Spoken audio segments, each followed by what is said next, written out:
Ladies and gentlemen,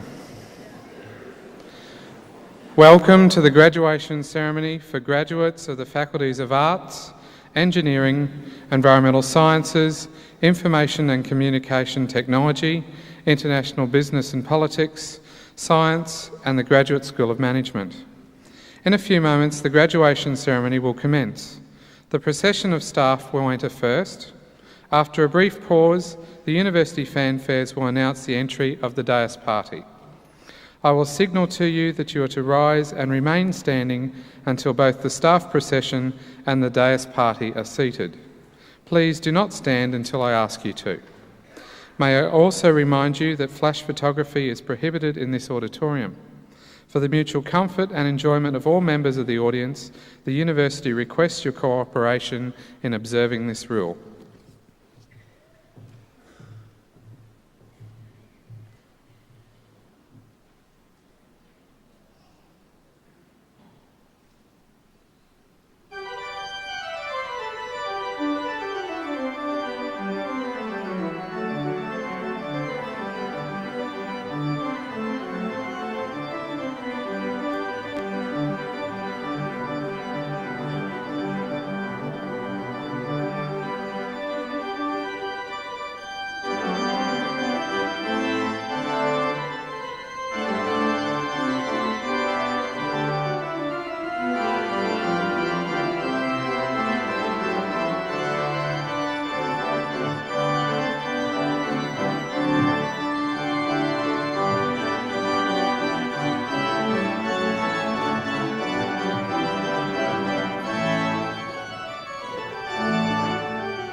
Professor Nancy Viviani, Professor Dennis Lincoln, Acting Chancellor, colleagues from Griffith University, distinguished guests, graduands, ladies and gentlemen. It is customary for the university and its guests to gather as a body for the purpose of conferring academic awards on its graduates. One of the most rewarding events in a university's academic year is the presentation of testimonies to graduating students. On behalf of the Chancellor of Griffith University, the Honourable Mr Justice McCrossan, I'm delighted to welcome you here this afternoon's ceremony and to thank you for joining us as we congratulate each of our graduands. Each testimony presented this afternoon marks the successful completion of years of personal dedication and effort, and we at Griffith University share in the pride of the families and friends who have gathered today to applaud this achievement. Our guest of honour, Professor Nancy Viviani, is a distinguished academic who joined Griffith University as Professor of International Politics in 1990. Professor Viviani will deliver the occasional address later in the proceedings, and it is with great pleasure that I welcome her this afternoon and thank her for joining us on this special occasion. Last year, Griffith University celebrated its 25th anniversary. A number of special events were held to mark the university's very significant achievements in its short but remarkable history. The inaugural Council of Griffith University adopted an ambitious charter which had as its cornerstone innovation in teaching and research and a commitment of service to its community.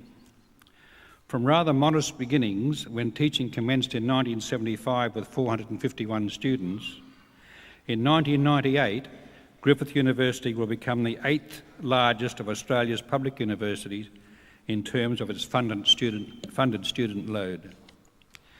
Now a multi-campus institution with 5 campuses located strategically along the Brisbane Gold Coast corridor and the first stage of our 6th campus nearing completion at Logan, the university has more than 20,000 students enrolled in an impressive array of undergraduate and postgraduate courses. This afternoon's ceremony marks a new phase in Griffith University's history. Over the past 18 months, the university has developed and recently implemented a new academic structure designed to better manage the complexities of our multi-campus operations. New schools, which transcend campus and faculty boundaries, have been established to foster academic coherence in teaching and research and to provide a greater range of academic opportunities for students at all campuses. New research centres are being established to promote areas of excellence in research and to provide opportunities for young academic staff to develop their research potential under the leadership and guidance of deans and other senior staff. Tonight, the deans of our newly formed faculties will present our graduands as they come forward to receive their awards.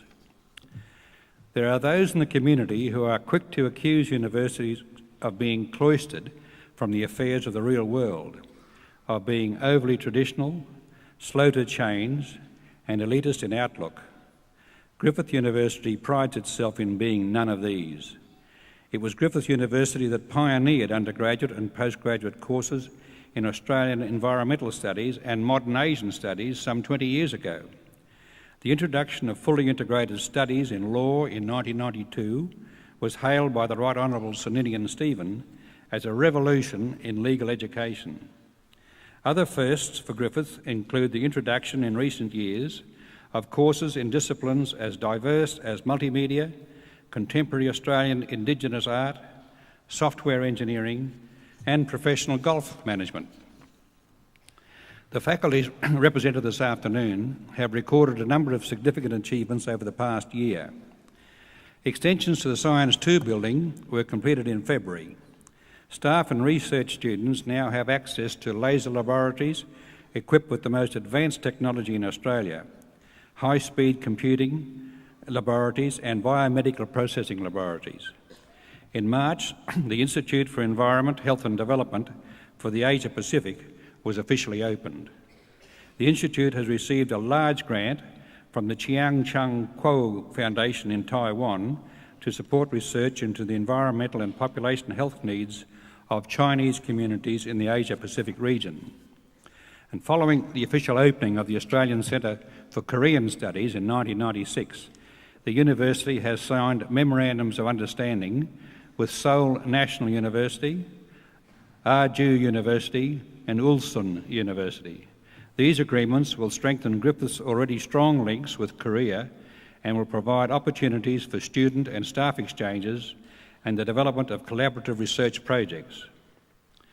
Griffith's reputation as a leading research institution in the arts will be further enhanced by the work being undertaken by the Australian Key Centre for Cultural and Media Policy, which was officially opened in late 1996. The Graduate School of Management has increased its international profile through the introduction of Specialist Master of Business Administration, International, and its presentation of an international symposium on international relations and human resources in the Asia-Pacific. Griffith is justly proud of its achievements in research and teaching and learning. It is equally proud of its record in access and equity. The majority of our undergraduate students are first generation in terms of university attendance. Many enrol through mature age entry or alternate pathways.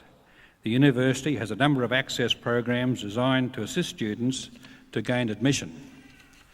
Once enrolled, students can access a range of support mechanisms designed to assist them in adjusting to the demands of university study or which provide individual support for special needs. Griffith University has a national reputation for the comprehensive range of services it provides to support students with disabilities. The university's Logan campus has been designed to accommodate state-of-the-art facilities which will optimise student access and choice through a variety of study modes and delivery methods, including print-based material, audio and videotape, the transmission of lectures between campuses, and interactive multimedia. A major investment in telecommunication infrastructure has provided a microwave link between the university's Brisbane campuses and those at Logan and the Gold Coast. This link will be used to advance the wide-scale application of flexible delivery of subjects and courses at all campuses of the university. The university has clearly demonstrated its commitment to innovation and its ability to respond to the dynamic environment in which it operates. The tertiary education sector is facing a future that will be increasingly shaped by government agendas. We are already dealing with significant cuts to operating grants and research funding. Griffith's new academic and administrative structures have been carefully devised to enable the university to deal with the challenges we face. Let me now return to our graduating students, for they are the reason we have gathered here this afternoon.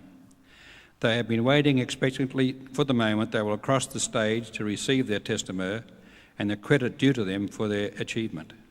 Each of them will derive long-term benefits from their study. They have proven that they possess commitment, self-discipline, and the knowledge and skills necessary for them to pursue successful careers in their chosen field. These qualities are an excellent foundation for their lives ahead and for the careers we trust now await them. I again express our warm congratulations and best wishes to each of them. I now call on Professor Max Standage, Acting Deputy Vice-Chancellor Research, to introduce the Deans who will present the graduates from their respective faculties who are to receive their awards at this ceremony.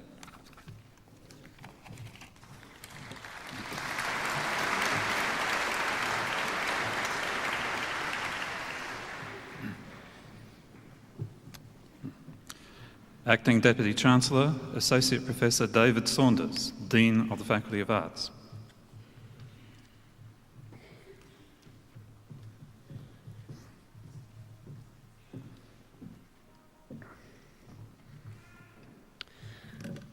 Acting Deputy Chancellor, I present graduates who have been granted the Bachelor of Arts or the Bachelor of Arts in Humanities. Diana Andoni.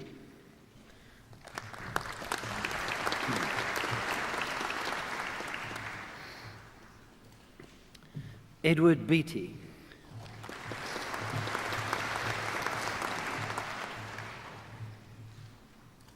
Trent Brady.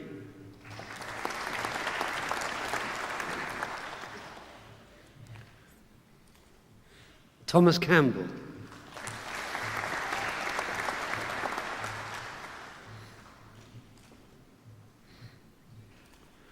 Wenhua Chang.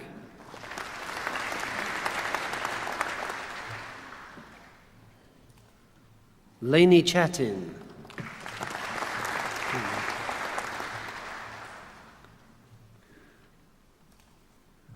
Amanda Clark.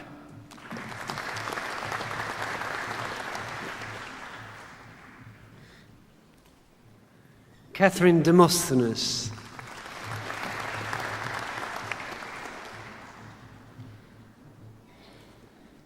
Margaret Egan.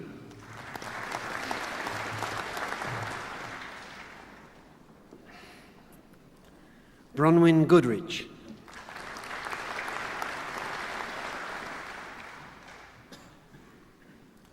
Kate Horton.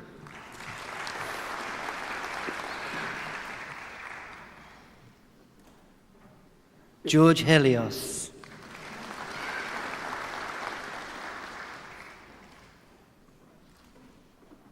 Donna Hills.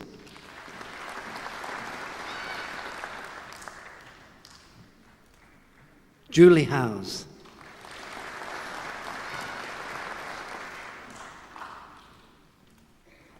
Bianca Mandeville.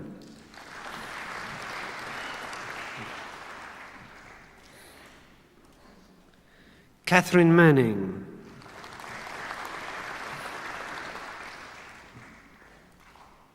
Daniel McGrath.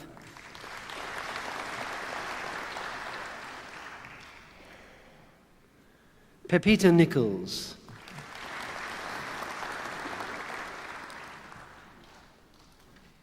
Franca Tigani.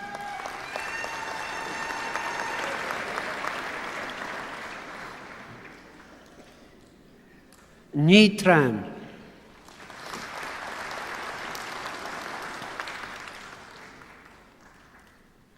Jordan Wilson.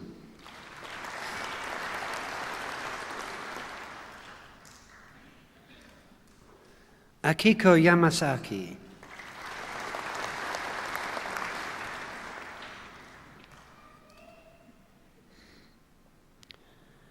Acting Deputy Chancellor, I present a graduate who has been granted the Bachelor of Arts with second-class honours, Division B in Humanities, Amber Sparrow.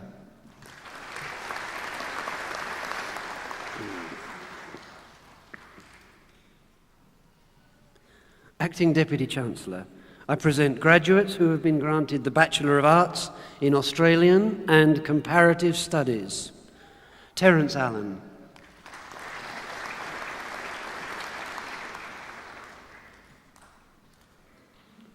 Janelle Applegarth.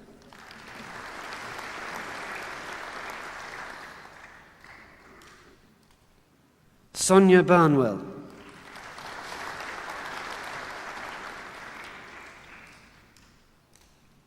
Narelle Bird.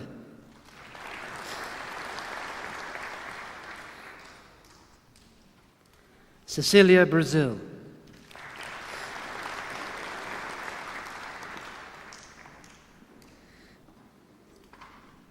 Wendy Carter.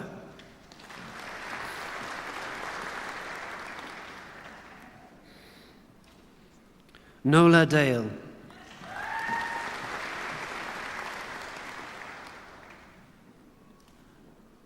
Maria Fisher.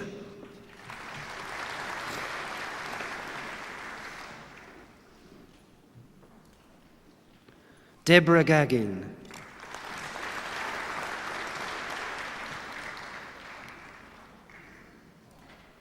Sean Gordon.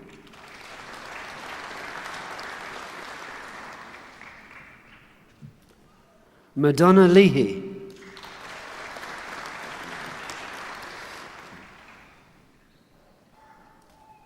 Desley Lingard.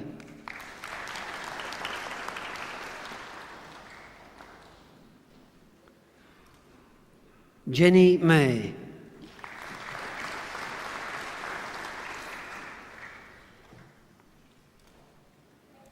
Michael McCann.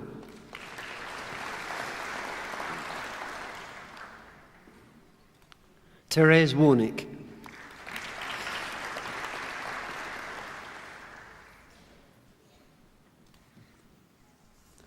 Acting Deputy Chancellor, I present graduates who have been granted the Bachelor of Arts in Communication.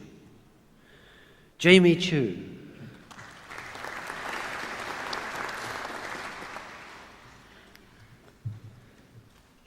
Matthew Grayson.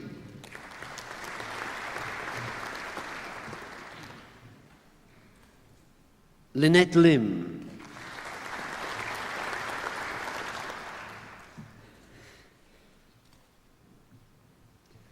Acting Deputy Chancellor, I present graduates who have been granted the Bachelor of Arts in Contemporary European Studies. Cynthia Brown.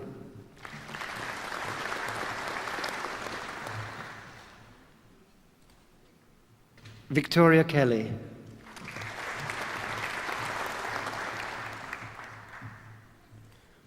Lisa Snell.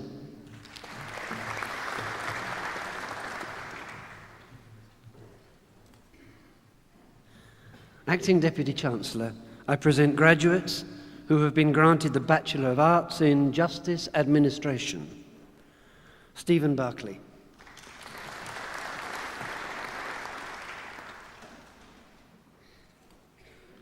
Johannes Bonti.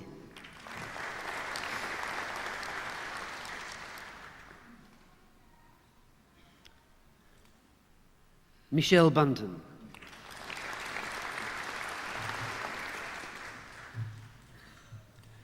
Darren Everett.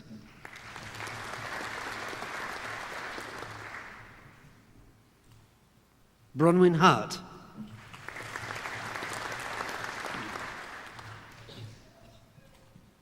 Richard Marr.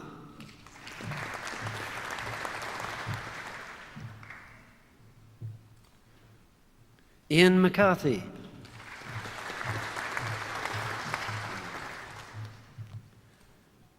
Carolyn Nalder.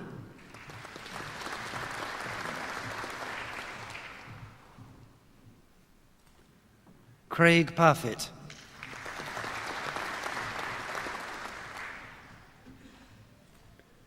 Garth Peake.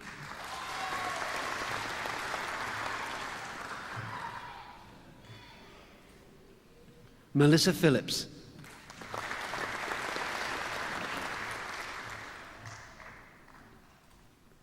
Massimo Polvirenti.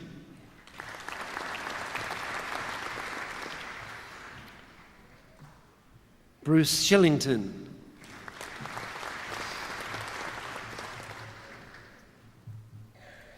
Rebecca Smith.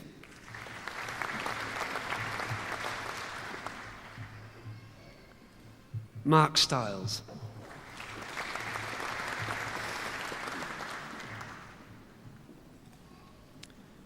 Acting Deputy Chancellor, I present a graduate who has been granted the Master of Arts in Applied Ethics, Claire Kearney.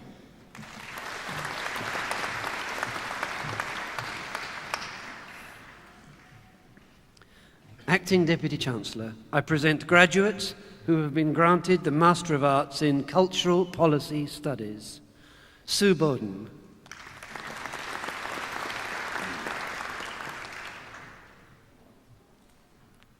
Cheryl Horton.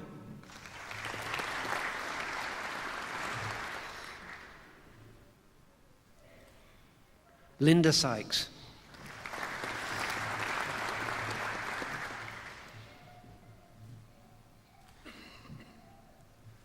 Acting Deputy Chancellor, I present two graduates who have been granted the Master of Arts in Film and Television Studies, Judith Hewitson.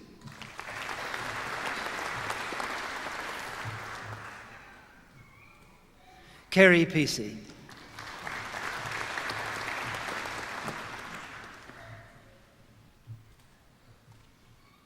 Acting Deputy Chancellor, I present a graduate who has been granted the Master of Arts in Women's Studies, Linda Harnett.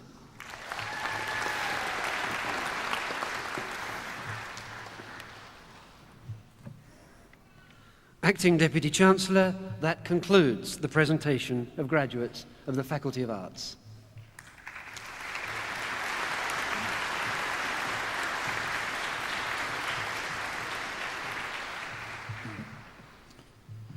Acting Deputy Chancellor, Professor Barry Harrison, Dean of the Faculty of Engineering.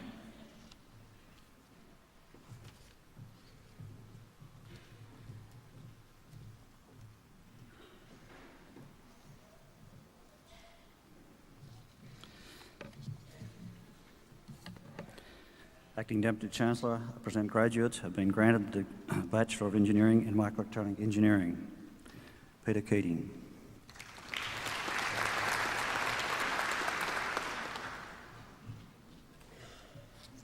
Ben Ram.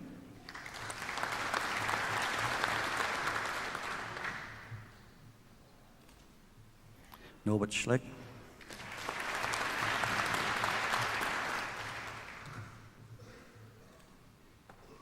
Kurt Warhurst.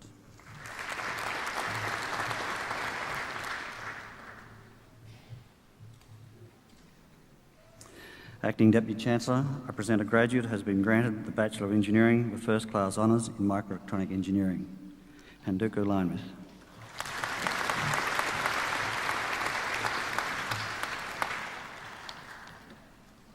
Acting Deputy Chancellor, I present a graduate who has been granted the Bachelor of Engineering Second Class Honours, Division A in Microelectronic Engineering, Jeff Smith.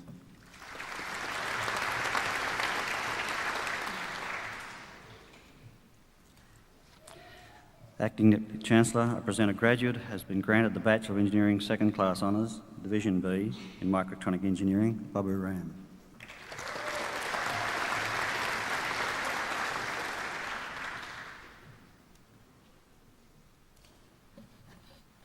Acting Deputy Chancellor, that concludes the presentation of graduates from the Faculty of Engineering.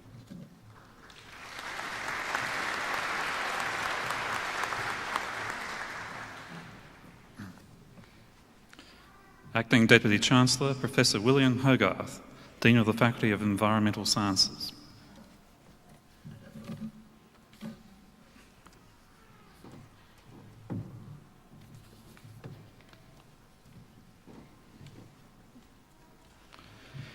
Acting Deputy Chancellor, I present a graduate who has been granted the Bachelor of Environmental Engineering with Second Class Honours, Division A, Helen Couchman.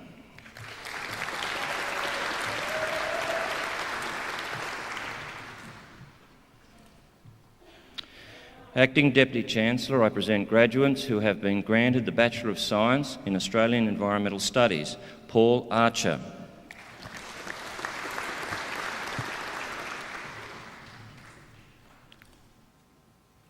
Judy Austin.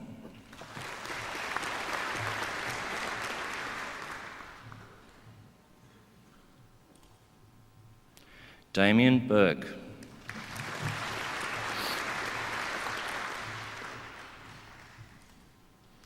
Amy Connolly.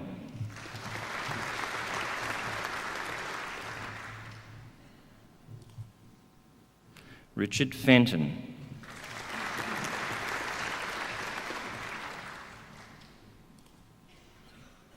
Tanya Hammond.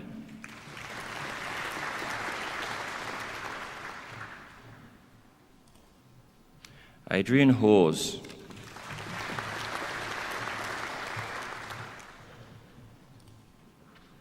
Jason Lentz.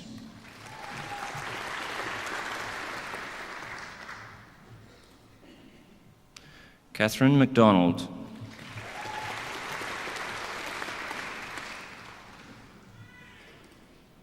Craig McKinnon.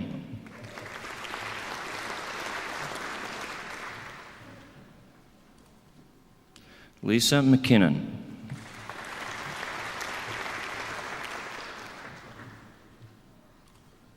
Peter Ann McNaught.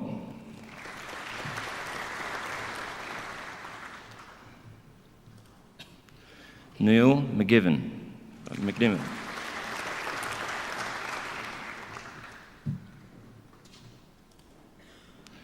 Deborah Muller.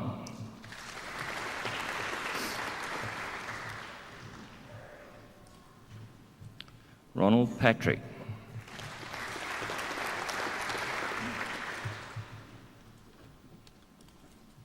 Elizabeth Payne.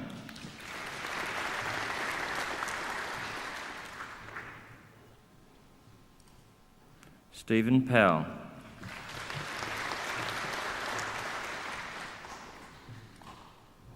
Jack Sanford.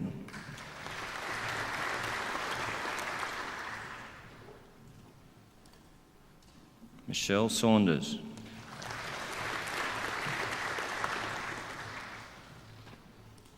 Barbara School.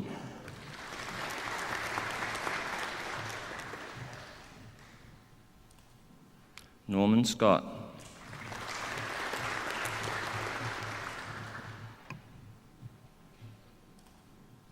Laura Sherrill.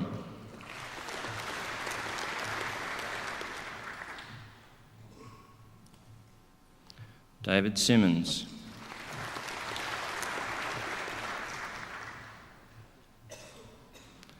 Ross Smith.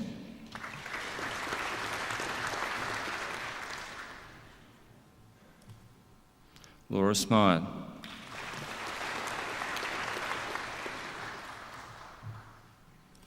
Emma Snowden.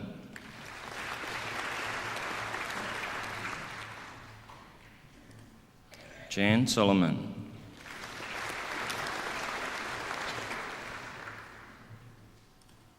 Kirsten Stills.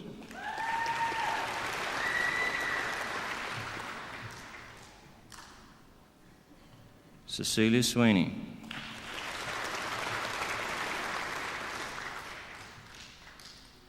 Bonnie Thomas.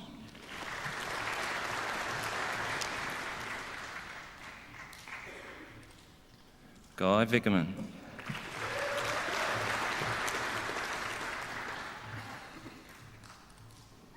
Alenia Wilkerson.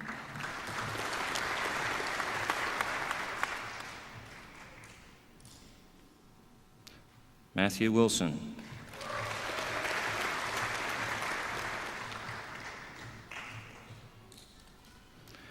Brent Wise.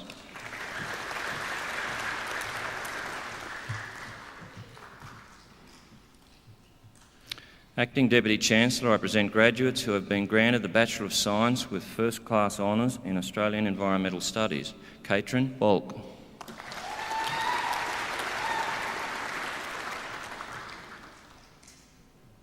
Peter Hopping.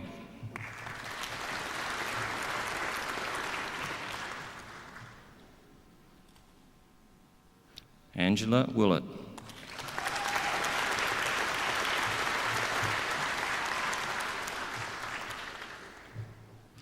Liesl Woolshot. Okay. Acting Deputy Chancellor, I present a graduate who has been granted the Graduate Diploma of Environmental Quality, Sean Burke.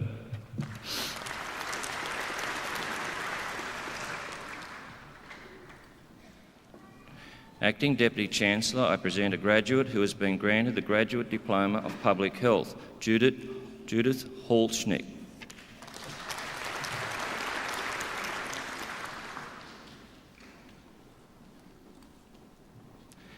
Acting Deputy Chancellor, I present a graduate who has been granted the Graduate Diploma of Tropical Rainforest Ecology and Management, Tanya Ryan.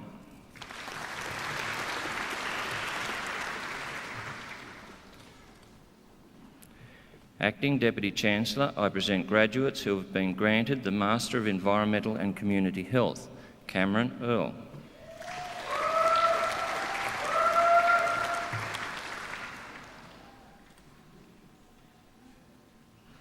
Susan Hoff.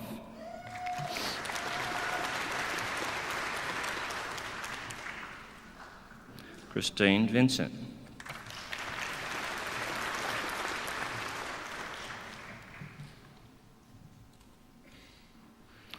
Acting Deputy Chancellor, I present two graduates who have been granted the Master of Environmental Education, Nina Campbell.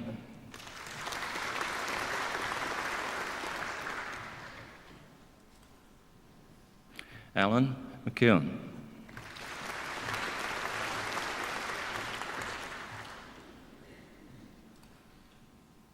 Acting Deputy Chancellor, I present two graduates who have been granted the Master of Environmental Engineering, a Master of Science in Environmental Engineering, Rahib Galtman.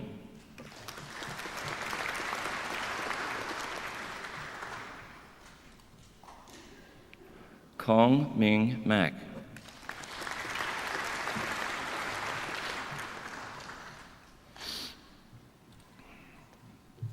Acting Deputy Chancellor, I present a graduate who has been granted the Master of Engineering Science in Waste Management, Brad Wells.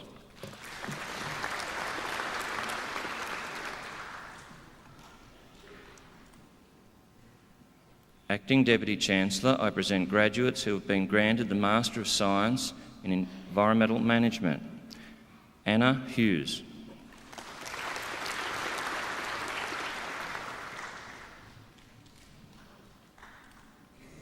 Tamara Ivastinovic.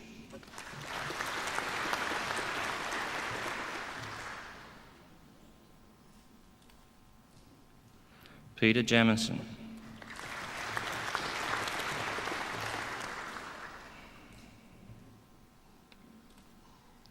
Amanda Mahoney.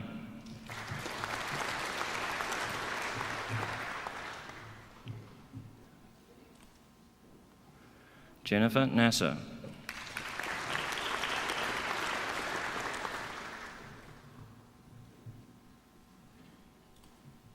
Tracy Nigem.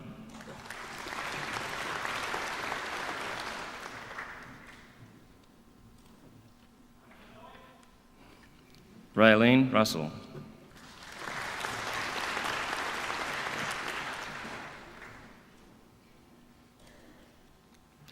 Acting Deputy Chancellor, that concludes the presentation of graduates of the Faculty of Environmental Sciences.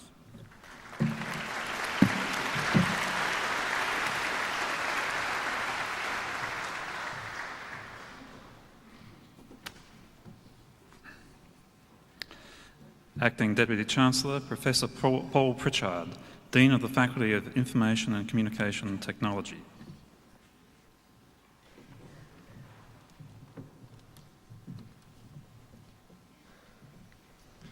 Acting Deputy Chancellor, I present graduates who have been granted the Bachelor of Information Technology.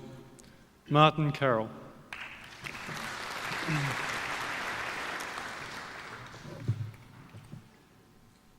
Jeff Cook.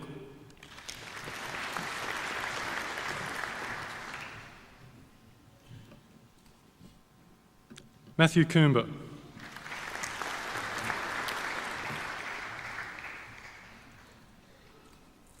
Handrick Jowono.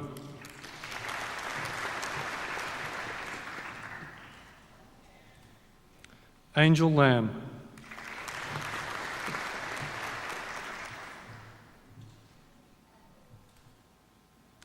Kylie Lawrence.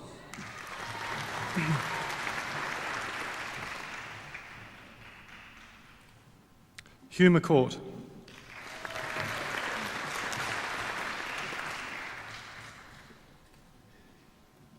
Greg O'Neill.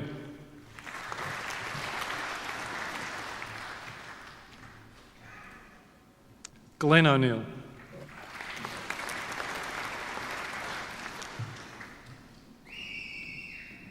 Andrew Park.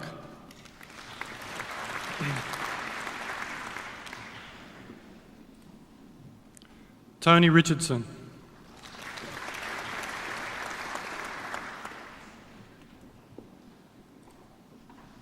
Matthew Simpson.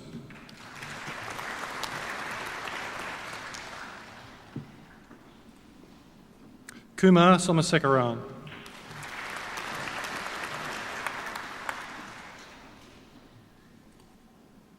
Kevin Wong.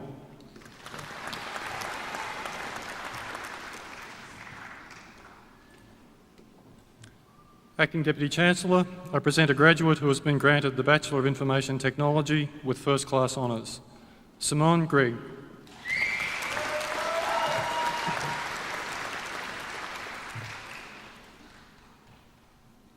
Acting Deputy Chancellor, I present a graduate who has been granted the Bachelor of Information Technology with second class honours, Division A.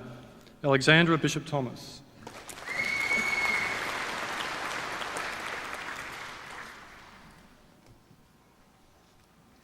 Acting Deputy Chancellor, I present a graduate who has been granted the Bachelor of Information Technology and Bachelor of Science, Andrew Williams.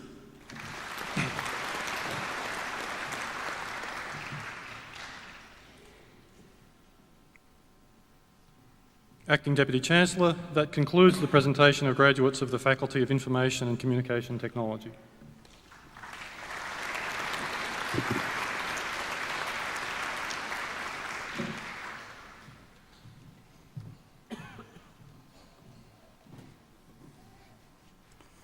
Acting Deputy Chancellor, Professor David Lim, Dean of the Faculty of International Business and Politics.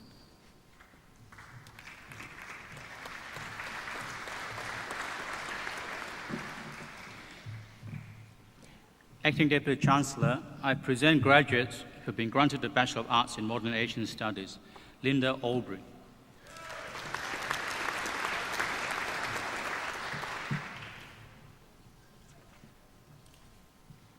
Victoria Barrett.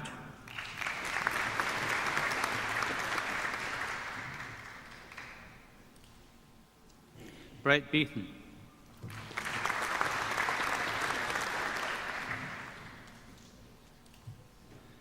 Lynn Beath.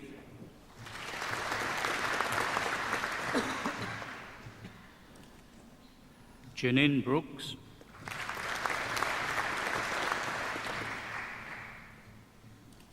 Amanda Chan.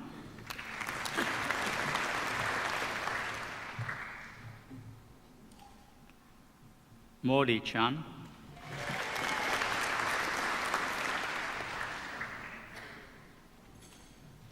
Helena Chang.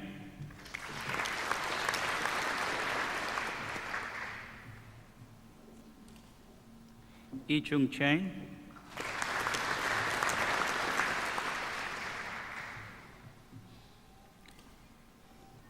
Lawrence Chu.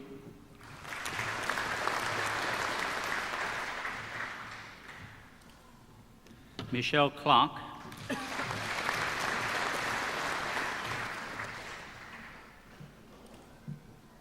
Linda Davidson.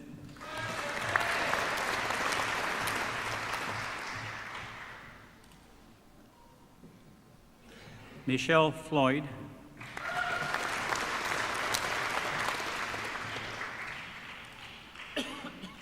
Charling Su.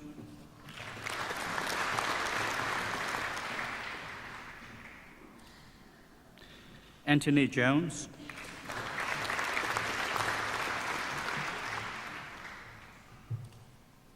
Stephen Kilvington.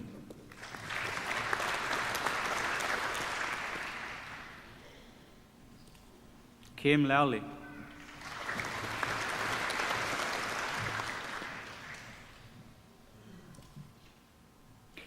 Callum McSween.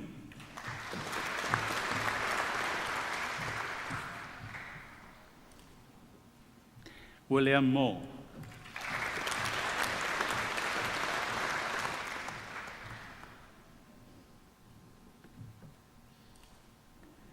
Max Murphy.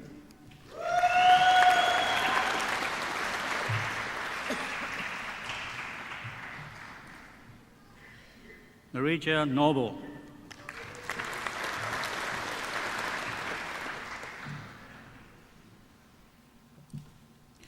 Riley O'Connor.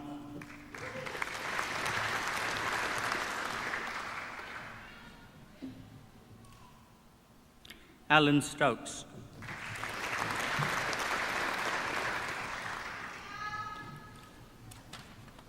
Acting Deputy Chancellor, I present graduates who have been granted the Bachelor of International Business. Sarah Adams.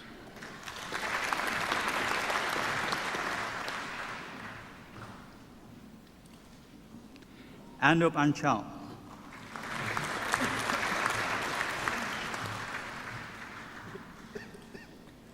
Justin Bond.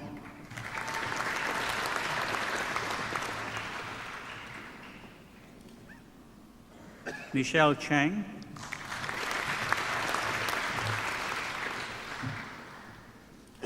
Jung Cho,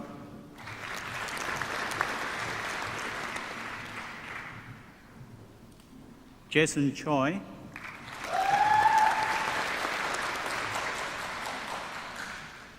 Dion Dewa,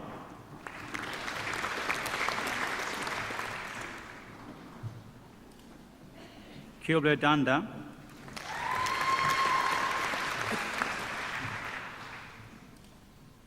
Alan Duke,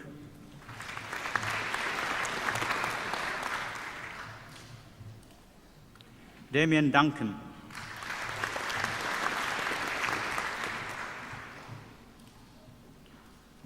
Melhem Gaban,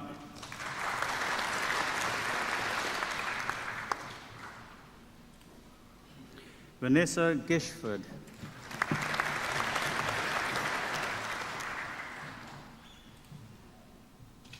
Cherries Holsworth,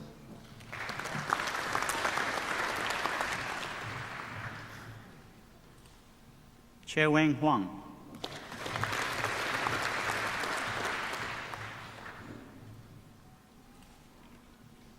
Yuki Kaiser,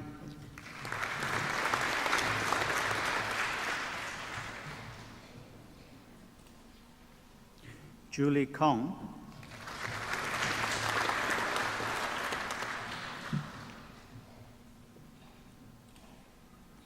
Fei Li,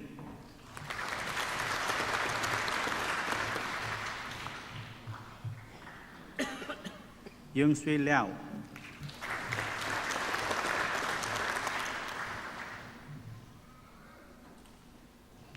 Carrie Liu,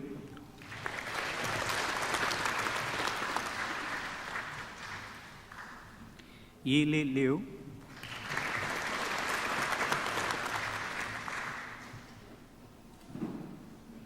Anne Lu,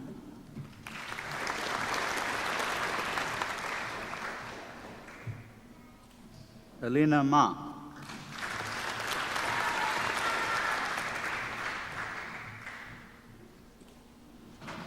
Yanira Martinez Mendoza,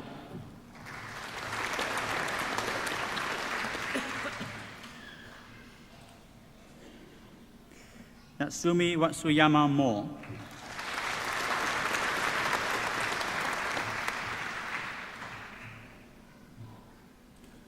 Duncan McCullough,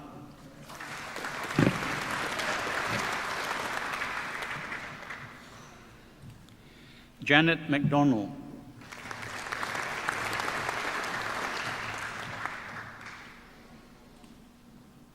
Elka McGregor Lowndes,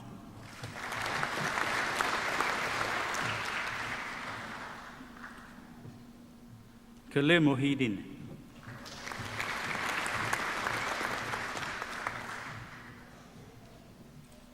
Shannon Muller,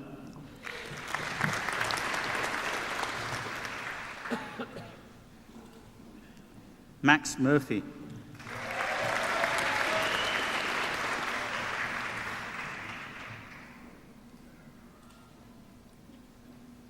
Imran Omar,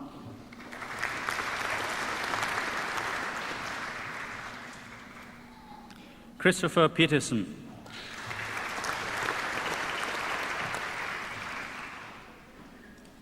John C.,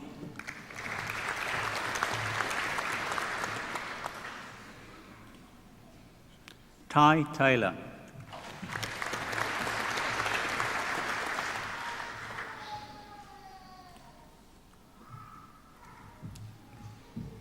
Ivan Tilt,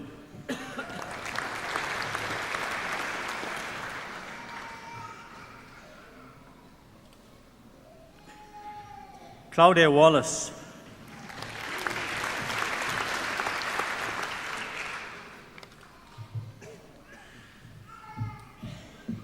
Nicole Walsh,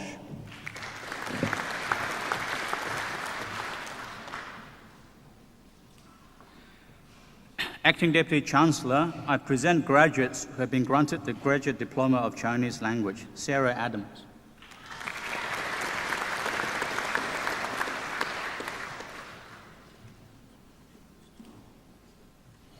Duncan McCullough,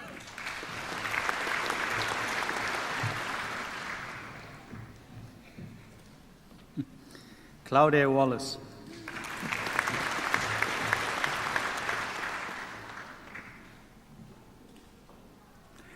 Acting Deputy Chancellor, I present two graduates who have been granted the Graduate Diploma of Indonesian Language, Helen Couchman.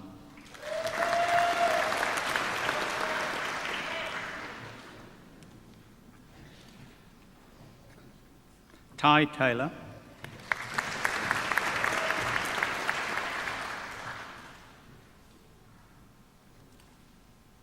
Acting Deputy Chancellor, I present a graduate who has been granted the Graduate Diploma of Japanese Language, Che Weng Huang.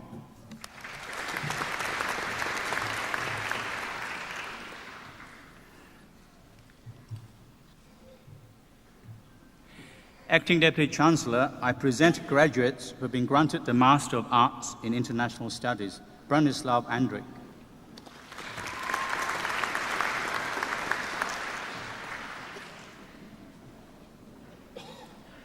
Justin Faraban.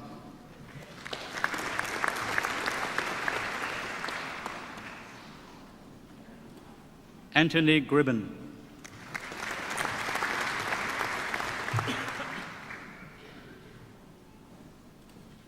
Hugh Shao.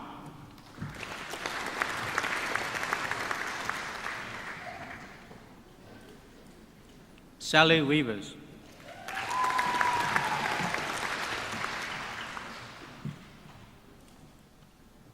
Acting Deputy Chancellor, that concludes the presentation of graduates of the Faculty of International Business and Politics.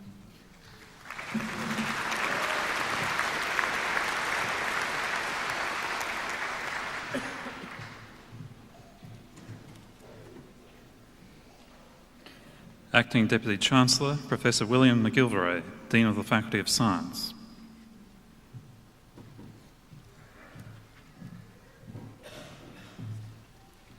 Acting Deputy Chancellor, I present a graduate who has been granted the Bachelor of Biomedical Science, Susie Kong.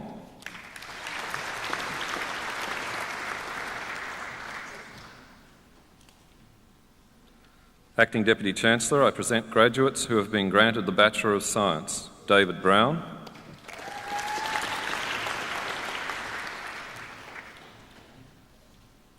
Julianne Brown,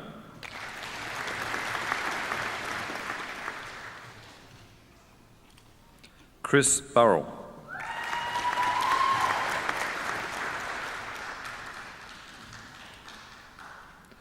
Damien Burt,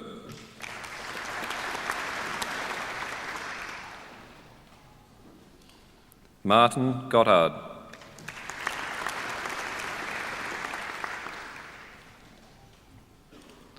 Rebecca Moriarty,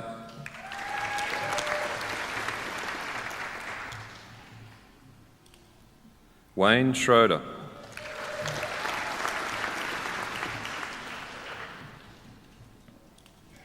Acting Deputy Chancellor, I present graduates who have been granted the Bachelor of Science in Applied Mathematics and Statistics, Bruce Anderson,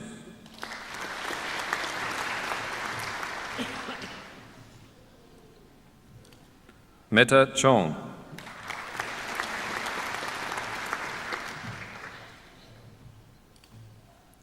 Thor Persson,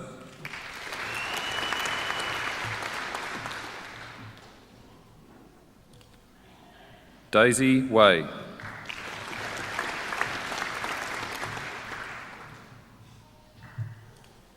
Acting Deputy Chancellor, I present a graduate who has been granted the Bachelor of Science with First Class Honours in Applied Mathematics and Statistics, Cameron Hurst.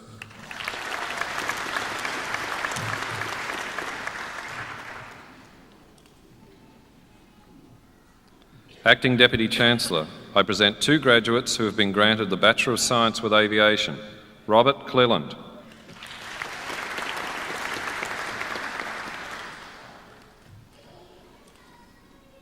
Paul Toomey,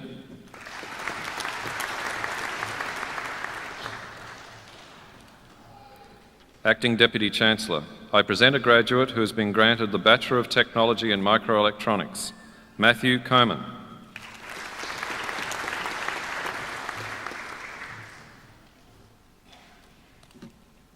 Acting Deputy Chancellor, I present two graduates who have been granted the Bachelor of Technology with Aviation. Sandra Bell.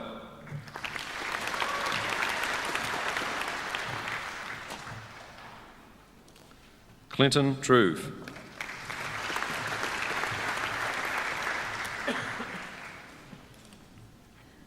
Acting Deputy Chancellor, I present a graduate who has been granted the Master of Science. David Goldner.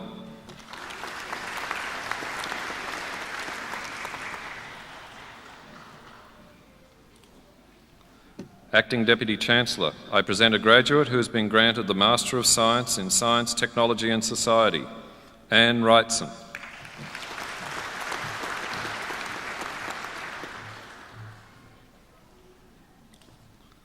Acting Deputy Chancellor, I present graduates who have been granted the Master of Technology Management. Bin Basarudin.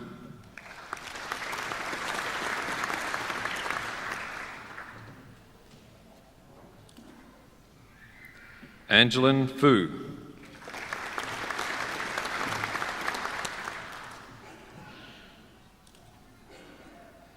Sieur Go.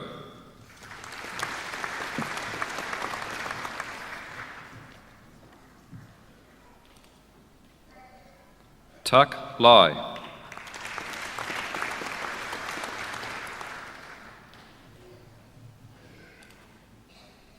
Kim Lim.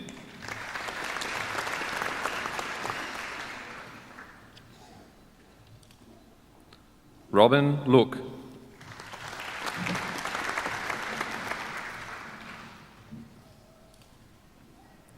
Acting Deputy Chancellor, that concludes the presentation of graduates of the Faculty of Science.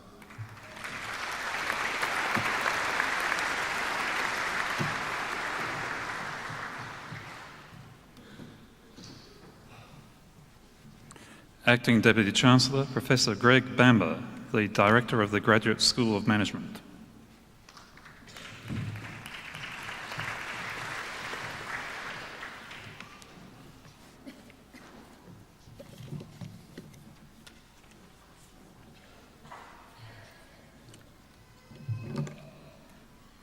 Acting Deputy Chancellor, I present graduates who have been granted the Master of Business Administration.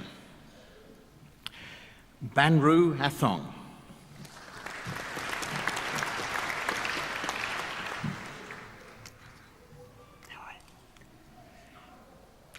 Philip Corse.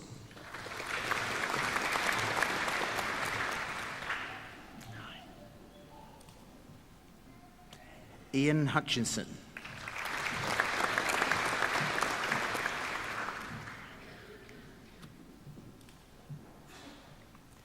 Paulina Lamba.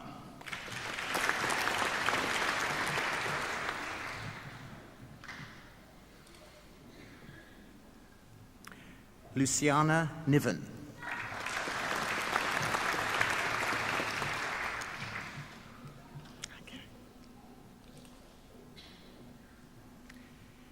Kerry Ryan.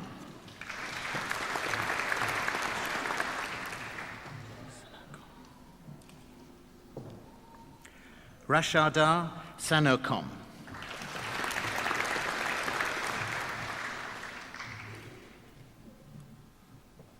Andre Tredu.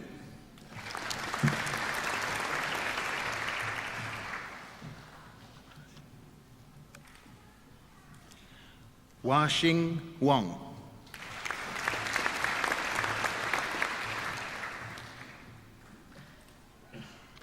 Yu Yao.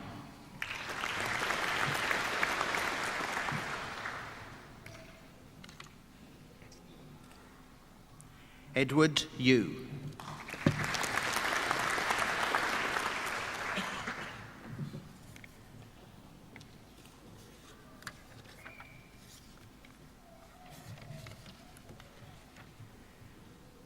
Acting Deputy Chancellor, that concludes the presentation of graduates of the Graduate School of Management. Acting Deputy Chancellor, Professor Max Standage, Acting Deputy Chancellor Research, will now present graduates for the candidates for the awards of Master of Philosophy and Doctor of Philosophy.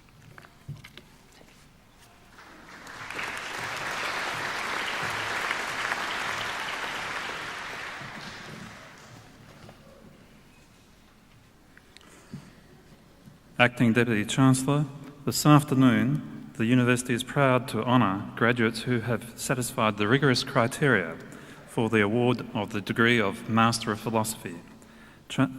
Acting Deputy Chancellor Brenda Chong has been granted the degree of Master of Philosophy taken in the Faculty of Science. The title of Ms Chong's thesis is Molecular Study of Genes Encoding Class 1 Alcohol Dehydrogenase Isosomes in Baboon. Acting Deputy Chancellor, I present Brenda Chong.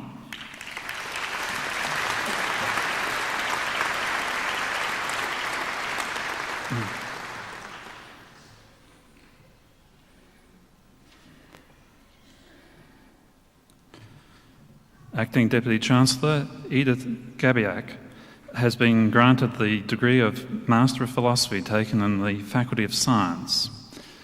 The title of Ms Gabiak's thesis is Bovine Lung Protein, Large-Scale Recovery and Application in Cell Culture. Acting Deputy Chancellor, I present Edith Gabiak.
Acting Deputy Chancellor, this afternoon the University is proud to honour its Doctor of Philosophy graduates who have satisfied the rigorous criteria for the award of the degree.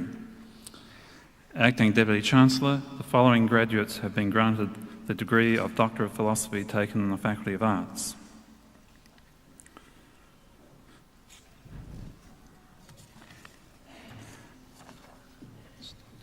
Dr. Mills, by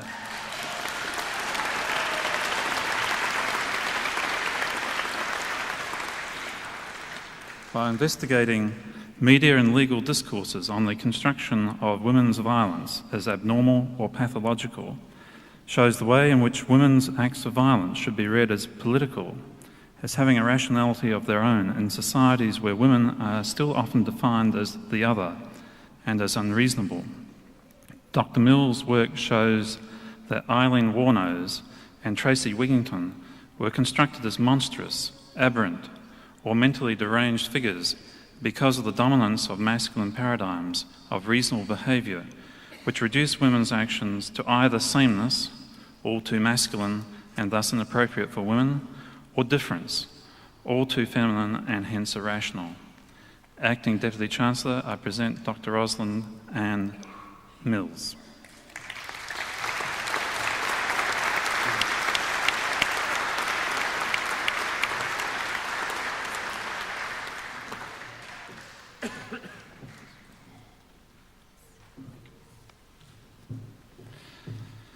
Dr. Nelson, in her thesis, asserts that the modern professional nurse is expected to possess a sensitive and informed concern for the emotional needs of the sick patient, as well as for their physical comfort and well-being. Dr. Nelson's study compares this holistic nursing ethic with its equivalents in selected areas in the long history of Western nursing.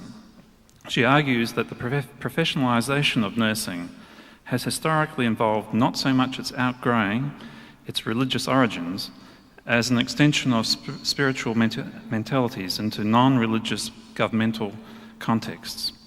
The limits of this holistic outlook on the care of the sick in modern fields of clinical practice are outlined through a case study comparing the hospice and the pain clinic. Acting Deputy Chancellor, I present Dr. Mary Nelson.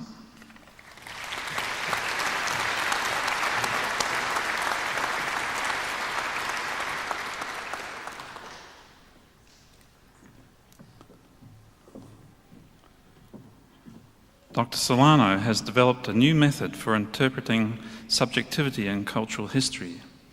By a sustained analysis of Mary MacKillop's letters, she has shown that multiple different subjects can be found in archival sources, but that this does not preclude the need to posit a unified identity for the historical agent.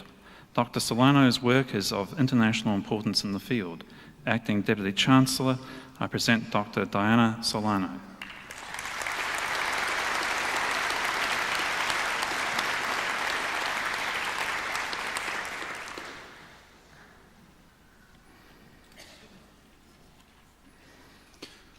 Acting Deputy Chancellor, the following graduates have been granted the degree of Doctor of Philosophy taken in the Faculty of Environmental Sciences. Dr. Berger conducted interviews with 70 Australian and 70 Filipino women between 1992 and 1996 to determine the nature of menopause experiences and how culture may account for possible differences. Dr. Berger has shown that while physical menopause experiences of women in both cultures were remarkably similar, there were variations in terms of psychological profiles. Her study contributes to a better understanding of women's health in Australia and the Philippines. Acting Deputy Chancellor, I present Dr. Gabriella Berger.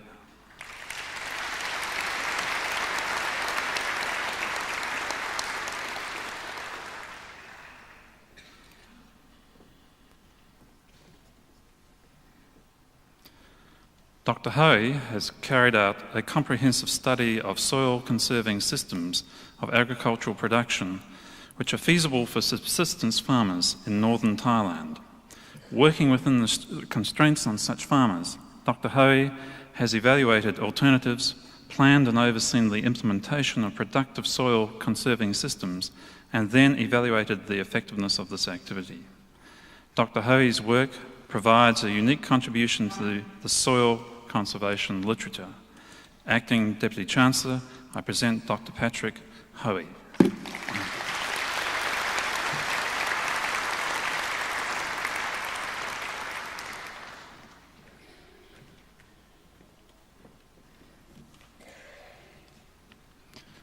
Dr. Kerr, by integrating survey information, expert knowledge and farmer experience, has developed a self-evolving decision support system which models expected responses to changes in dairy farm management.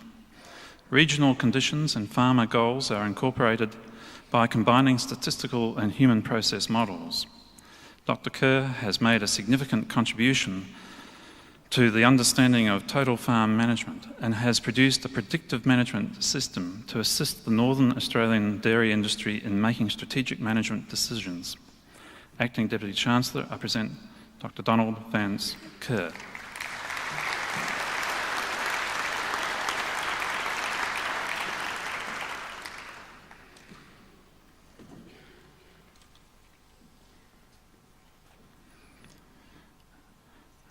Acting Deputy Chancellor, the following graduates have been granted the degree of Doctor of Philosophy taken in the Faculty of Information and Communication Technology.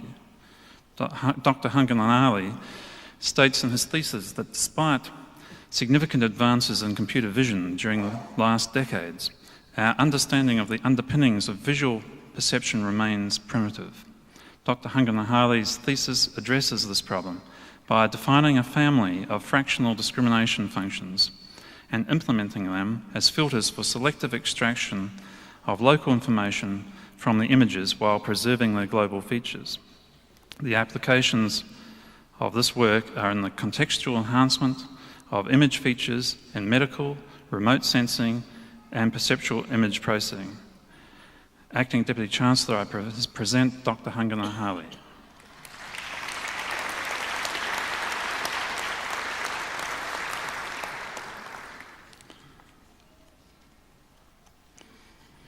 The goal of Dr. Sayer's research was to understand the reasons behind business process re-engineering's approach to organisational transformation and why it incurs such a high failure rate.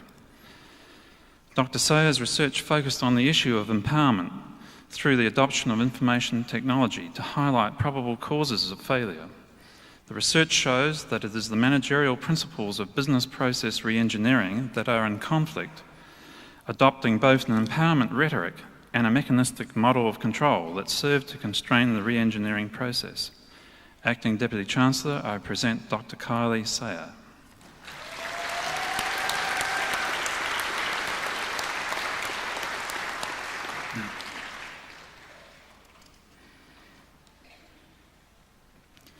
Dr. Chan has developed and analysed a class of new algorithms that enable the evaluation of joint queries in large databases to be divided evenly between the different processes of a parallel computer for a range of common interconnection topologies. Dr. Chan's work promises more efficient access to the rapidly increasing volume of data that is collected and stored in very large scientific and commercial databases. Acting Deputy Chancellor, I present Dr. Shah Shan.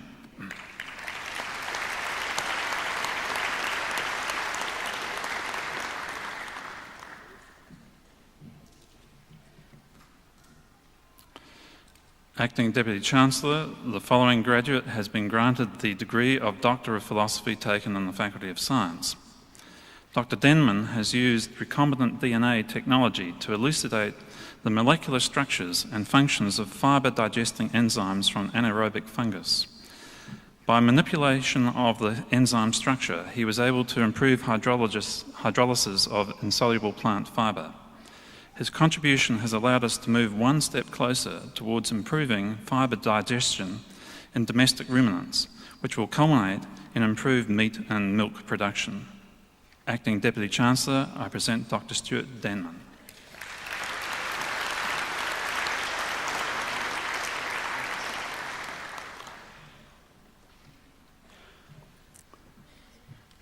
Acting Deputy Chancellor, that concludes the presentation of Doctor of Philosophy graduates.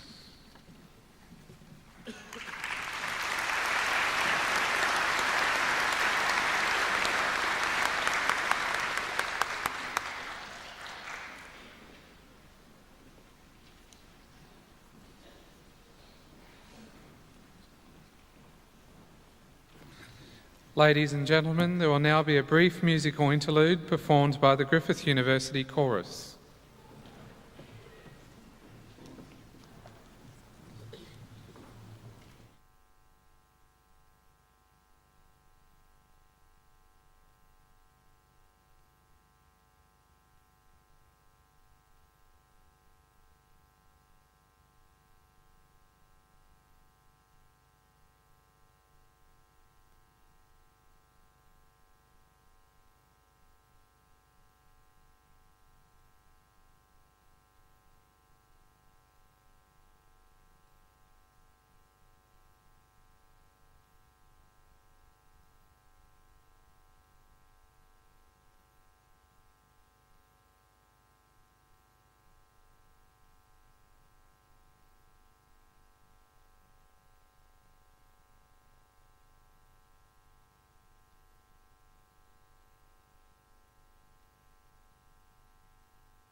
told me to put some more oil in the burner. They told me to put some more oil in the burner. That don't do no good. Coal in the boiler? No good. Oil in the boiler? No good. Coal in the burner? No good. Oil in the burner? No good. They told me to shovel more coal in the boiler. Boink, boink. They told me to shovel more coal in the boiler. Boink, boink. They told me to shovel more coal in the boiler. That don't do no good. They told me to put some more oil in the burner. Boink, boink. They told me to put some more oil in the burner. Boink, boink. They told me to put some more oil in the burner. Boink, boink.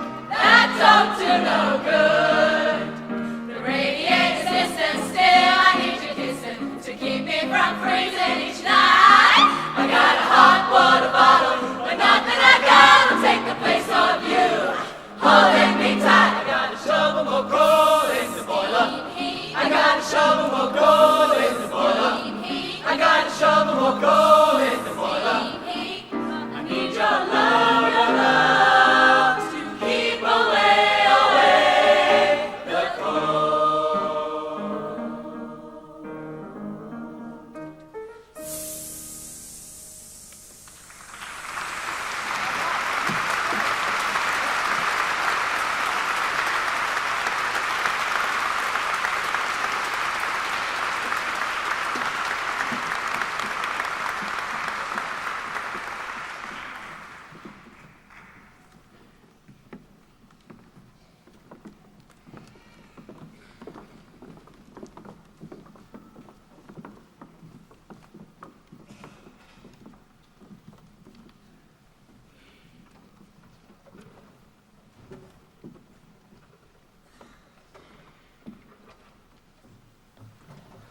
I now call upon the Acting Vice-Chancellor, Professor Dennis Lincoln, to introduce the guest speaker.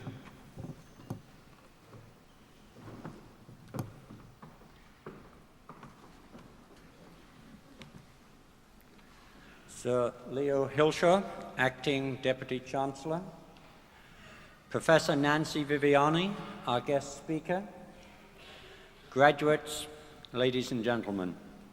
Our guest of honour, Nancy Viviani, retired as Professor of International Politics at Griffith University earlier this year, after many years of outstanding service to both the university and the Australian community. Notwithstanding her retirement, she continues to enhance the academic life of the university as an adjunct professor in the School of Modern Asian Studies in the recently formed Faculty of International Business and Politics. Professor Viviani was educated at Canberra High School and later received the degrees of Master of Arts and Doctor of Philosophy from the Australian National University. Over the years, Professor Viviani has held a number of senior academic appointments, including head of the Department of Political Science at the Australian National University and Dean of the Faculty of Asian and International Studies at Griffith University. Professor Viviani was instrumental in the establishment of the Centre for the Study of Australian-Asian Relations and was its foundation director from 1977 to 1982, as well as from 1986 to 1988. During this second period of her directorship, she secured substantial funding from the Department of Foreign Affairs, which has assisted in the continuation of this centre. Professor Viviani was appointed in 1990 to advise the Queensland Minister for Education into the matter of reforming the Queensland tertiary entrance system. This was a difficult and challenging task, as there were strong and differing views on the subject, as there still are today. Her noted report produced a very practical approach to the issue and led to the implementation of a tertiary entrance system that continues to serve Queensland well to this day. The Viviani report, as it was known, has been considered a watershed because of the way tertiary entrance has become responsive to the profiles of individual school students. Professor Viviani has provided a very major impact in the teaching of languages, particularly in Queensland, which has flowed on to the rest of Australia as a whole. She has also lifted the profile of Asian studies as a discipline, and has, as well as the compulsory learning of languages other than English, with an emphasis on Asian languages. Professor Viviani has published widely, nationally and internationally, in the fields of Australian foreign policy, migration, and on regional politics. She is the author of numerous journal articles, research reports, and conference papers. Professor Viviani is considered the foremost authority on the study of Vietnamese Australians. Her books include the noted texts, The Long Journey, Vietnamese Migration and Settlement in Australia, and more recently, The Indo-Chinese in Australia, 1975 to 1995, From Burnt Boats to Barbecues, published by Oxford University Press. Throughout her career, Nancy Viviani has sought to advance Australia's interest within the international community. To this end, she has been an advisor to Australian ministers on foreign affairs and to parliamentary committees. Professor Viviani has also made an important contribution to the Asia-Pacific region. From 1983 to 1985, Professor Viviani was the director of the Social Planning Division in the United Nations Economic and Social Council for the Asia-Pacific. It is with great pleasure that I welcome Professor Viviani here this afternoon, and I now invite her to deliver her occasional address entitled Immigration, Race Relations, and Australia's Future in Asia. Professor Viviani.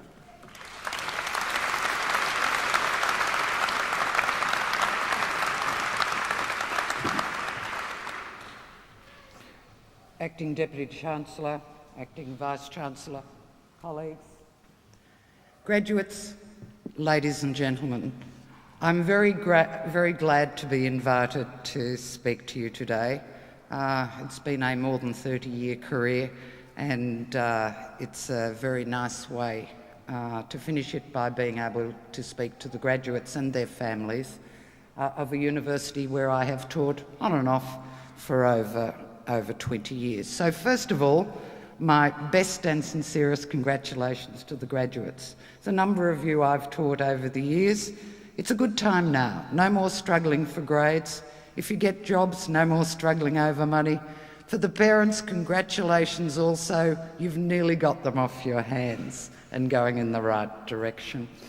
I was thinking as I came here when I was at the same stage as you. It was a better labour market then, and there was a job advertised at a prominent Australian university for a tutor in Australian politics. So I spent ages getting up my application, applied, and heard nothing. And I never heard anything. Finally, I got up my courage and rang up the secretary of the department, and she said, "You didn't get it." And I thought I was exactly the right person. This was my first job application, you know, apart from working in things like McDonald's. So I went to my father and cried hot tears and said to him, "I really wanted that job." And he said to me, "But what did they want?" And that was the first time I realised there were two sides to the bargain. It's what employers want. And we don't always fit, and sometimes we do, and sometimes we have to shift around to make us fit. It was a very good piece of advice that stood me in good stead the rest of my life, so there it is. It's free for you. As I said, I've been teaching in universities for over 30 years. When I started teaching, most of the students were boys and had names like Webb and Lincoln, though there was the occasional Hilscher and Hildebrand in the group, and even occasionally a female student called Viviani. But if you listen to the names of the students who have been put up here today, and over the last 10 years, you can see that Australia has been transformed. This is still a very open society. It's a society where newcomers can still get ahead. That's one of our proudest boasts in the international sphere, that we are still an open and relatively equal society. And it's that thought that brings me to talk today about these questions, which are hot topics in Australia, of immigration, race relations and Australia's future in Asia. And I want to argue, because I'm an academic, I want to argue three things. First of all, I want to argue we don't have a good immigration policy in Australia, and it's not possible to get one until we have a good population policy. And I want to argue that we can't have a good immigration policy or a population policy for at least the next 5 years because of the deep divisions in our community over migration. And finally, I want to argue that we need eventually an immigration policy that will not only meet our national, social and economic needs, but one that will have at least a neutral and hopefully a positive effect on our relations with Asian countries.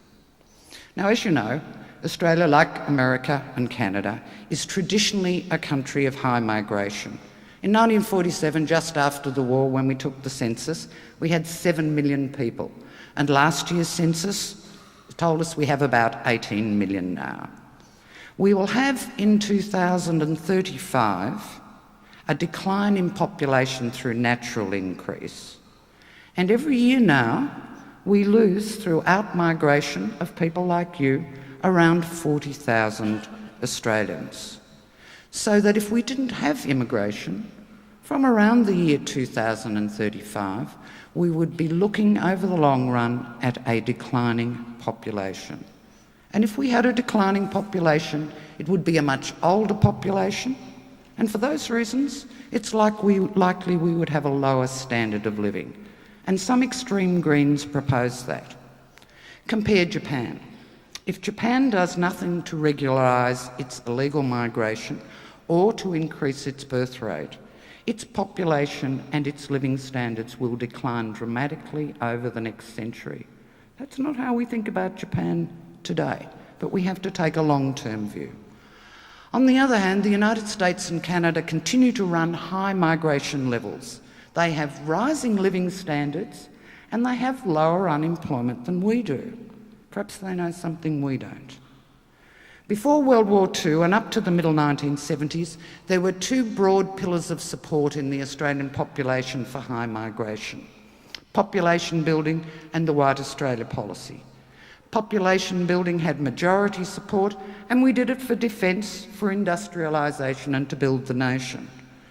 The White Australia policy had majority support among Australians until the mid-1960s, when public opinion turned to approve limited Asian migration. Soon after the 1973 abolition of the White Australia policy, we had to put our money where our mouths were, and we had to take small numbers of Vietnamese refugees after the fall of Saigon in 1975. Interestingly, public opinion in support of that held up for a few years, until Vietnamese and others began to arrive in boats on our northern shores. Australians saw that as the end of their splendid isolation. The politicians wobbled, the media talked about population invasions, and public opinion turned around at that time. It's interesting to note in this connection that in the 20 years from 1975 to 1995, only about 4,000 people landed by boat on Australia's northern shores, and only 2/3 of those were Vietnamese. There were Poles, Romanians, Pakistanis and so forth. But that event turned around Australian public opinion. The unemployment factor in this turnaround in opinion is also interesting. All the economic studies from the 1960s to the present show, pace the Prime Minister, that there is no direct relationship between immigration and unemployment. Indeed, the impact of immigration on the national economy is more or less neutral, though it has incremental economic benefits over time. The same outcomes are apparent in the United States and Canada. If unemployment has multiple causes, the level of economic activity, changes in the labour market, structural change in the economy and so on, why is it that a majority of Australians believe that immigration causes unemployment? One part of the answer is the evidence of their eyes. They see the jobs that migrants take in their local communities, but they don't see the jobs that migrants create in the wider community by adding to the stock of houses, by buying fridges, clothes and so forth. The other part of the answer is that governments, Australian governments, watching public opinion polls, act as though migration caused unemployment, even though the governments know it doesn't. So since the Menzies era, all Australian governments have adjusted immigration levels to rising and falling unemployment. That's why we had 150,000 coming into Australia in the early 90s, and that's why this year we've got 60,000 coming in. And they make the link between immigration and unemployment a self-fulfilling political prophecy. The prophecy is, however, politically useless because the polls still say the same thing. Australians are generally against an increase in immigration. Doesn't matter whether you put the numbers down or up. One can only conclude that Australian governments are poll-driven on this issue and have consistently failed to show any political leadership. Unemployment is then one major reason why we cannot have a sensible immigration policy for at least the next 5 years. And there are other important factors that buttress that negative opinion. One major factor, identified clearly by the Fitzgerald Committee in 1988, but ignored by the then government, is multiculturalism. The negative attitudes on migration and on multiculturalism are closely related over time. Around 20% of Australians are strongly in favour of reasonably high migration and multiculturalism. Another 20%, mainly the British-born and the Australian-born, are strongly against these things. And the remaining 60% are ambivalent or middle of the road on these issues. The state ideology of multiculturalism, as distinct from policies of tolerance and respect, was given a particular status in the range of Australian values by successive governments of both parties. Given that status, it devalued ideals of equality and social cohesion, which are close to the hearts of both Anglo and other migrant Australians. By implication, multiculturalism denigrated Australian culture and threatened the hold-on power of Anglo elites. It was clear that multicultural policies served the interests of ethnic elites, but its impact on ethnic groups more widely was ambiguous. As a result of these things, the policy of multiculturalism split the country and thus reduced support for immigration, because more immigration meant more multiculturalism to many Australians. And it's clear that it's this connection that Pauline Hanson has been able to exploit in gaining her recent 4% support in the polls, down from 9% a few months ago. The political parties have belatedly seen this and are quiet on multiculturalism as a result. Other changes have also fed the majority anti-immigration opinion. The effects of structural change in the economy have had social effects in the worsening distribution of income and in job insecurity. The neighbourhood effects of migration have reinforced these feelings.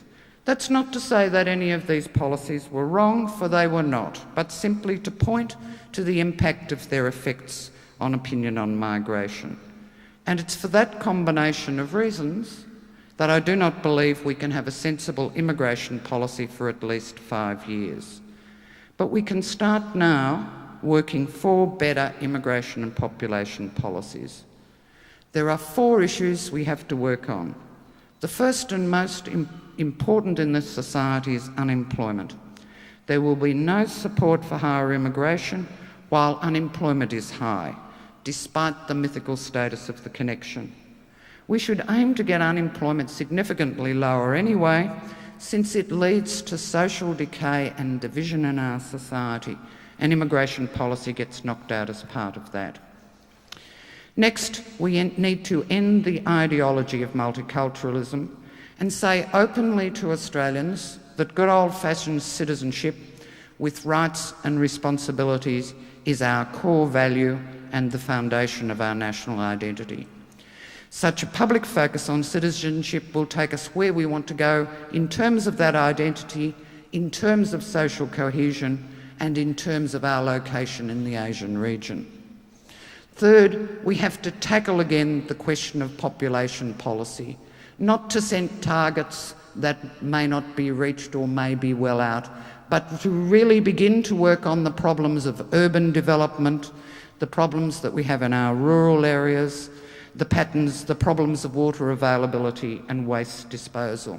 I'm arguing that if we worked on these problems from the ground up, as it were, then we would have a clearer idea of how many people over the long run Australia can carry. I think those three things, getting unemployment down, getting rid of the ideology of multiculturalism, working on a population policy, are preconditions for a sensible migration policy. And they're achievable over the next 5 years for a government that can coordinate the policy effort and lead the public debates. Together, they would raise support for immigration. The final issue to be tackled is the Pauline Hanson factor and a divided Australia.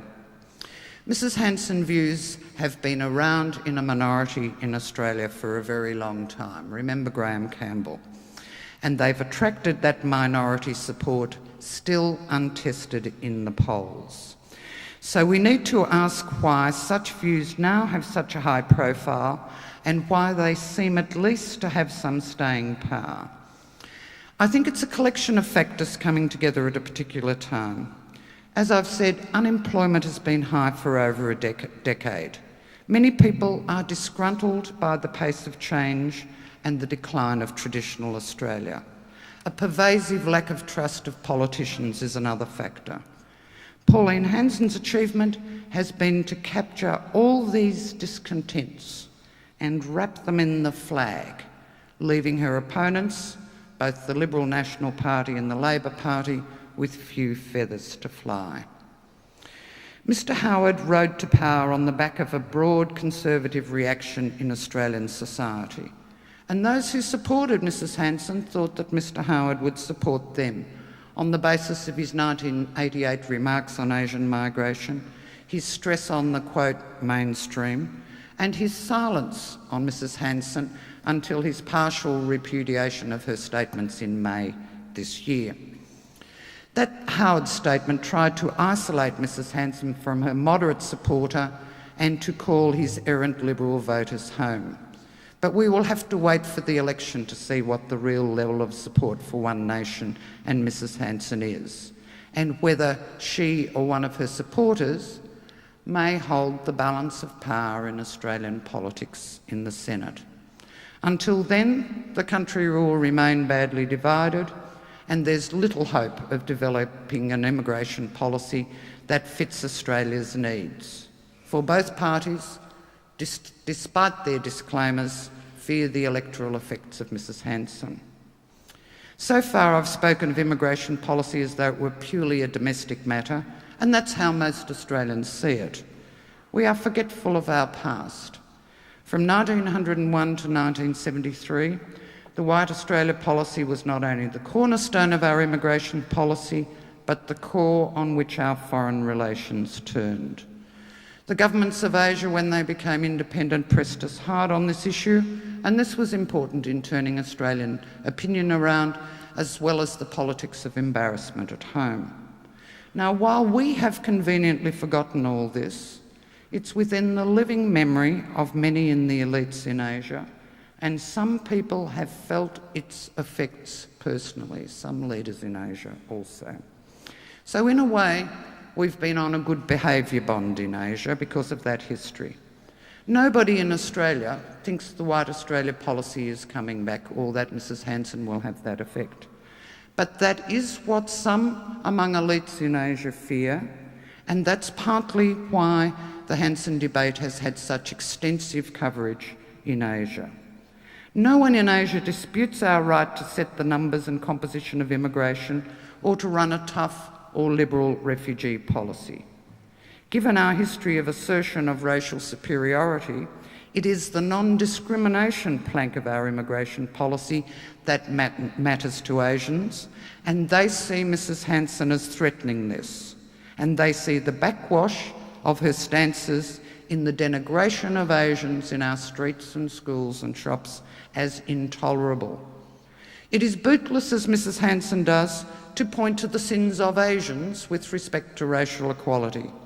The point is, no country in Asia encourages migration for permanent settlement. The effects of the Hansen imbroglio are serious, at least in the short run. There's some evidence, though we do not know the full extent, that it's affected our foreign relations, our business relations, and our student and tourist flows. Its most serious effect is to cast doubt on our credentials in Asia, not simply as a trader, but as a worthwhile partner in the region. Though Asians in Australia are only a small part of our population, 1996 census, 4.5% were Asian born. They're a small proportion of our population, but it's a mistake to allow current debates to obscure the advantages we reap here and in Asia from their presence and their commitment to Australia. Coming to terms with our geographical location is eased in many ways by the Asians in our midst. For the long run, as I've said, we need to work on unemployment, reinstating our core values, and coming to a consensus on population policy. For this, we need the restitution of bipartisanship on immigration policy, and we need it on population policy and on a return to citizenship values. This will help end the divisions in the country and retrieve our credentials in the region. Thank you very much.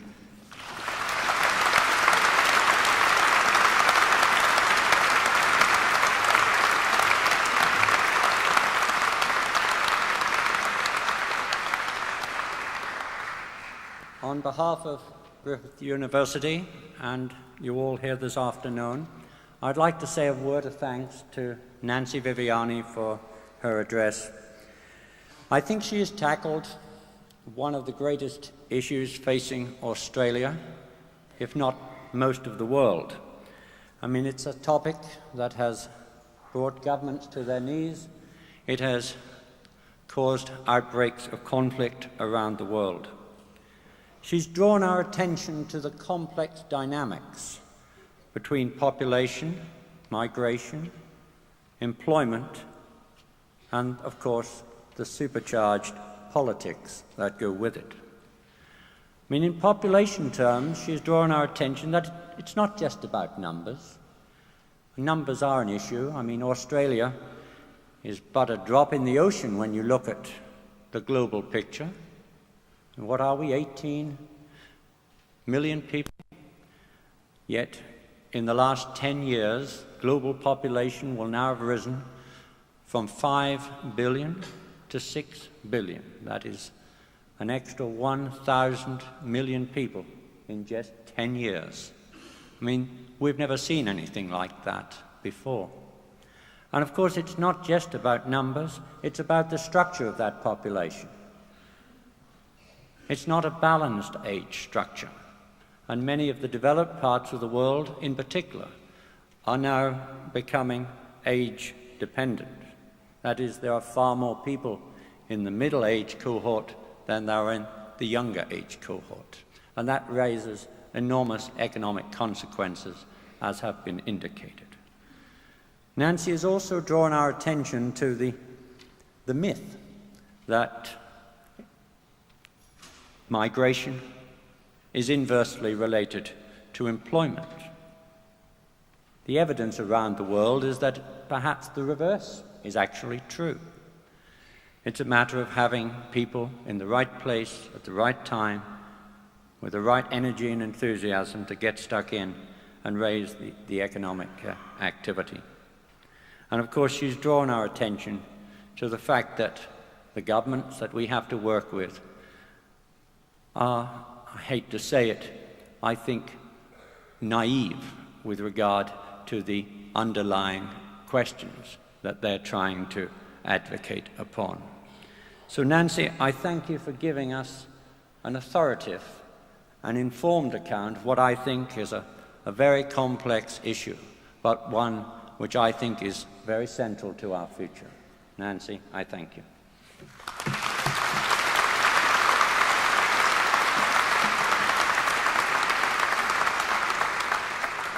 Before we conclude this afternoon, I would like to just say a personal word, a word of congratulations to our graduates here this afternoon. I mean, it is, I know, a life event for you all. I'm sure you're proud that you've got to the finishing line. But I hope this is not the last we see of each other. I mean, we're now entering a world of lifelong education, and Griffith is committed to that mission. So I hope when you've gathered a little breath and earned a few dollars, because you may need them, that we'll see you back here again, taking some of our postgraduate courses that we have and will be developing in the future. I also hope that we can keep in touch through the Alumni Association, which is now open to you. We're interested in your career development because, as government keeps saying to us, it's really not about output indicators that we're primarily concerned. I mean, today you are all an output indicator to Griffith University. What really interests us is outcomes. We want to see your career development, we want to keep in touch, and we want to follow your career in the future. And I hope you have a certain pride in Griffith University and that you will like to keep in touch with us. I mean, Griffith has grown enormously from nothing to a major university in just 25 years. We have no intention of stopping here, and I hope you will keep in touch and share those developments with us in the future. My congratulations to you all this afternoon. Thank you.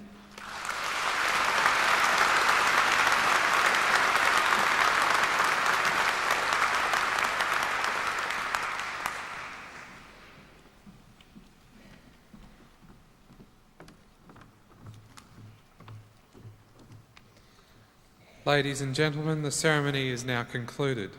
When the fanfares begin, please rise and remain standing as the Dias Party, the staff procession and the graduates retire.